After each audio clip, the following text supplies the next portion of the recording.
दोस्तों, सलाम, नमस्कार। सबसे पहले तो एनवीएन परिवार को गणतंत्र दिवस की बधाई, यौम जमहूरिया की मुबारकबाद।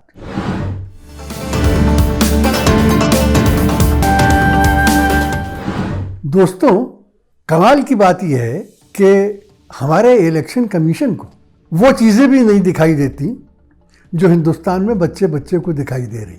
मिसाल के तौर पर इलेक्शन कमीशन ने ये ऐलान किया कि अब रैलीज नहीं होंगी, इलेक्शन रैलीज नहीं होगी और अब कैंडिडेट्स को, उम्मीदवारों को घर घर द्वार द्वार जाकर अपनी बात कहना होगी। जलसे नहीं किए जा सकते क्योंकि शायद उन्हें मद्रास हाई कोर्ट की तमिलनाडु के इलेक्शन के ज़माने की वो धमकी याद आ गई कि अगर कोविड के इस दौर में इलेक्शन रैलियों की इजाज़त दी गई तो कोर्ट इलेक्शन कमीशन पर कत्ल का मुकदमा चला देगा। जाहिर है वो डर गए तो उन्होंने ये ऐलान कर दिया। लेकिन इस ऐलान के बाद उन्हें ये नहीं दिखाई दिया कि कोई और नहीं बल्कि इस मुल्क का गृह मंत्री, वजीर दाखिला, होम मिनिस्टर इलेक्शन कमीशन की इस हिदायत की, इस हुक्म की धज्जियां बिखेर रहा है। देख लीजिए आप।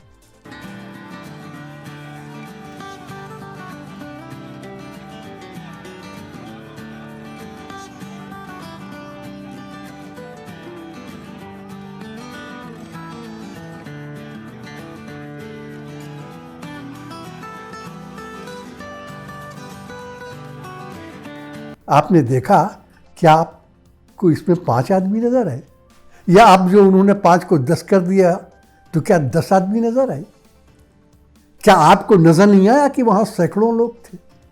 और क्या इलेक्शन कमिश्नर साहब को यह दिखाई नहीं दिया कि हमारे होम मिनिस्टर मास्क भी नहीं लगाए हुए? और क्या इलेक्शन कमीशन को यह छोटी सी बात भी नहीं मालूम कि जब कभी होम मिनिस्टर या प्राइम मिनिस्टर कहीं जाएंगे, चाहे वो द्वार द्वार और घर घर जाए, तो उनके साथ सैकड़ों बल्कि हजारों तो उनकी सिक्योरिटी के लोग होंगे। फिर जिनके घर जाएंगे वो उनसे मिलेंगे, तो क्या इससे कोरोना नहीं फैलेगा? दोस्तों, एक बात हम आपको बता दें कि माना वो गृह मंत्री हैं, होम मिनिस्टर हैं, और किसी की यह मजाल नहीं कि होम मिनिस्टर को रोक सके, लेकिन ये भी समझ लीजिए कि कानून और कोरोना दो ऐसी चीज़ें हैं जिनकी नज़र में एक आम आदमी और एक होम मिनिस्टर या एक प्राइम मिनिस्टर दोनों बराबर है। और उसका सबूत ये है कि जब कोरोना इस मुल्क में आया था, इस देश में आया था, तो अमित शाह उसके पहले शिकार हुए थे। 14 दिन तक वो क्वारंटाइन में रहे थे। तो कोरोना ये नहीं देखता कि कौन होम मिनिस्टर है और कौन कॉमन मैन है। दूसरी बात ये कि छत्तीसगढ़ के चीफ मिनिस्टर मुकेश बघेल सिर्फ चंद लोगों को साथ लेकर इसी तरह घर घर कैंपेन पे निकले थे और इलेक्शन कमीशन ने उनके खिलाफ एफआईआर कर दी थी। अखिलेश यादव के ऑफिस में कुछ भीड़ इकट्ठा हो गई तो इलेक्शन कमीशन ने एफआईआर कर दी, और अब तक नज़र रख रहे हैं कि उनके ऑफिस में ज़्यादा लोग न जमा हों। तो फिर होम मिनिस्टर के खिलाफ एफआईआर क्यों नहीं की गई? क्या कानून सबके लिए एक नहीं है? बहरहाल अमित शाह ने अब पश्चिमी उत्तर प्रदेश के इलेक्शन अपने हाथों में ले लिया है। पता नहीं क्यों नरेंद्र मोदी जी ने उन्हें अपने हाथों से उनके हाथों में सौंप दिया है। लेकिन बहरहाल अब वो पश्चिमी उत्तर प्रदेश में इलेक्शन के इंचार्ज हैं और उन्होंने अपने इलेक्शन कैंपेन की शुरुआत कहाँ से की? कैराना से। अब दोस्तों, जो संगीत प्रेमी हैं इस देश में, वो कैरानों को इसलिए जानते हैं कि कैराना में एक ज़बरदस्त संगीत घराना हुआ करता था। कैराना का संगीत घराना मशहूर है। बड़े गुलाम अली खां और पाकिस्तान के वो कव्वाल गुलाम फरीद साबरी और मकबूल साबरी, जिनकी कव्वाली ताजदार हरम आज भी लोग सुनते हैं और झूम उठते हैं, ये सब कैराना घराने के थे। लेकिन हमारे मोदी जी के लिए, हमारे अमित शाह के लिए और हमारे आदित्यनाथ के लिए कैराना के संगीत घराने की कोई इंपॉर्टेंस नहीं।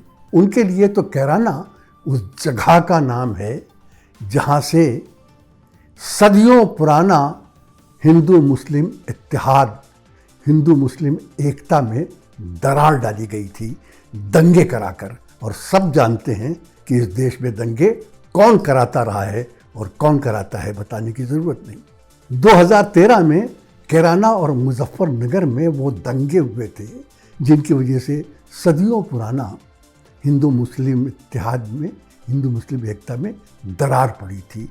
और दरार इतनी बड़ी पड़ी थी कि उसके अंदर से बीजेपी पश्चिम उत्तर प्रदेश में दाखिल हो गई थी। ये एकता वो थी जो 300 साल से कायम थी और जिसे चौधरी चरण सिंह ने और भी मजबूत किया था। बहरहाल जब 2013 के दंगे हुए, उसके बाद से ये हुआ कि उस दंगों से सबसे ज़्यादा फ़ायदा बीजेपी को हुआ था। और जाहिर है शायद इसी के लिए दंगे हुए भी थे। चुनांचे 2013 के लोकसभा चुनाव में, 2017 के यूपी असेंबली के चुनाव में, फिर 2019 के लोकसभा चुनाव में इस एकता के टूटने का बीजेपी ने जी भर के फ़ायदा उठाया। 300 मेंबर यूपी असेंबली में इस पार्टी के कभी नहीं आए थे, आ गए। लोकसभा में बीजेपी के 300 मेंबर कभी नहीं आए थे, इन दंगों की वजह से आ गए। और बीजेपी ने समझ लिया कि ये तो वो ब्रह्मास्त्र है जिसका कोई तोड़ नहीं, जिसकी कोई काट नहीं, और तब से वो इसे मुसलसल इस्तेमाल करते रहे। लेकिन किसान आंदोलन ने एक बार फिर एकता की उस दीवार को, गिरी हुई दीवार को, अगर पूरी तरह नहीं तो बहुत अच्छी तरह से खड़ा कर दिया। और फिर ये दिखाई देने लगा कि मंच से अल्लाह अकबर का नारा उठता था और भीड़ हर हर महादेव से जवाब देती थी, और मंच से हर हर महादेव कहा जाता था और भीड़ अल्लाह अकबर से उसका जवाब देती थी। जाहिर है कि बीजेपी के लिए कोई अच्छी खबर नहीं थी। इसलिए उन्होंने फिर कैराना से शुरू किया और कैराना का पलायन और कैराना और तमाम बातें जो दंगों के साथ थीं उनकी याद दिलाना शुरू की। उसके बाद अब एक्सप्रेस हाईवे का नाम भी नहीं लेते, अब अपने विकास का नाम भी नहीं लिया जाता, अब किसी और चीज़ का जिक्र ही नहीं होता। ले दे के यही बात बार बार दोहराई जाती। लेकिन बात दोहराई जाने के बावजूद उन्हें ये देखकर फ्रस्ट्रेशन हो रहा है, उन्हें ये देखकर अजीब सी घबराहट हो रही है कि वो नारा अब काम नहीं कर रहा, अब वो काम करता नहीं दिखाई दे रहा है। और उसकी वजह ये है कि बेरोजगारी ने हिंदुत्व की लहर को डुबो दिया। उसकी वजह ये है कि कोरोना में जो मिसमैनेजमेंट हुआ था, गंगा में बहती हुई लाशों की यादों ने वो तमाम कैराना का और दंगों का, उन तमाम चीज़ों का असर बिल्कुल ख़त्म कर दिया। ये नहीं कहा जा सकता है कि उसका असर पूरी तरह से ख़त्म हो गया, लेकिन उसका असर इस हद तक तो ख़त्म हो गया है कि अब बीजेपी को और आरएसएस को इसके अलावा कुछ और सुझाई नहीं देता, कुछ और सुनाई नहीं देता। फिर एक बड़ी बात यह है कि खुद बीजेपी के अंदर कला बढ़ रही है, क्लैश हो रहा है। वो बताएं या ना बताएं, या हमारा पालतू कुत्ते की तरह भौंकने वाला मीडिया बताए या ना बताएं, लोगों को ये बात मालूम हो रही है कि बीजेपी के नेता जो इलेक्शन लड़ना चाहते हैं वो अपने हलकों में, अपनी कॉन्स्टिट्यूंसीज में, अपने क्षेत्रों में घुस नहीं पा रहे, उन्हें मार मार के भगाया जा रहा है। वो सैनी साहब गए थे एक गांव में, किस तरह से उनको घेर के भगाया गया, देख लीजिए।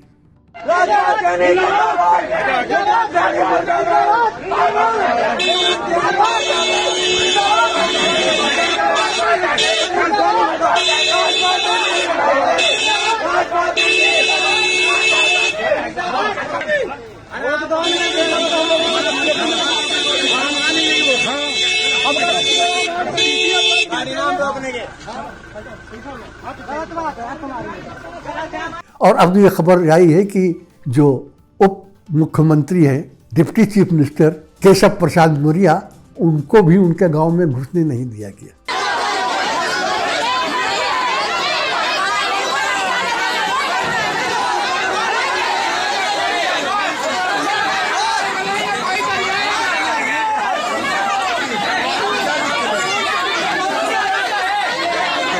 ये सब बातें बीजेपी को दिखाई दे रही हैं, ये सब बातें बीजेपी को मालूम हो रही हैं। और अगर वो ये समझते हैं कि ये बातें हिंदुस्तान के लोगों को नहीं मालूम है तो उनका ख्याल गलत है। सोशल मीडिया ने ये सारी बातें पूरे हिंदुस्तान बल्कि सारी दुनिया को बता दी कि बीजेपी के पाँव के नीचे से ज़मीन खिसक रही है और बीजेपी धंस रही है, धंसती जा रही है। कितना और धंसेगी इसका फैसला सिर्फ 20 दिन के बाद होने वाला। तो दोस्तों, आज हम बात यही ख़त्म करते हैं, जल्द ही मिलेंगे और तब हम आपको जिन 5 सूबों में इलेक्शन हो रहे हैं वहाँ क्या इश्यूज़ हैं, वहाँ क्या मसले हैं, क्या समस्याएं हैं, लोगों के क्या रुझान है, लोगों का चीज़ों की तरफ क्या रवैया है, वो सब बताएंगे। अभी सिर्फ आपको एक बात बता दें कि यूपी में भी, पंजाब में भी, गोवा में भी, मणिपुर में भी और उत्तराखंड में भी सिर्फ एक बात है, लोगों के दिमाग में सिर्फ एक बात है कि बीजेपी को यस कहा जाए या नो कहा जाए। और यकीन कीजिए कि नो कहने वालों की तादाद यस कहने वालों के मुकाबले में बहुत ज़्यादा है। तो दोस्तों, अगले वीडियो तक के लिए हसन कमाल, आज़म शहाब, डॉक्टर सलीम और फैसल सैयद को इजाज़त दीजिए। शुक्रिया। जय हिंद, खुदा हाफिज़।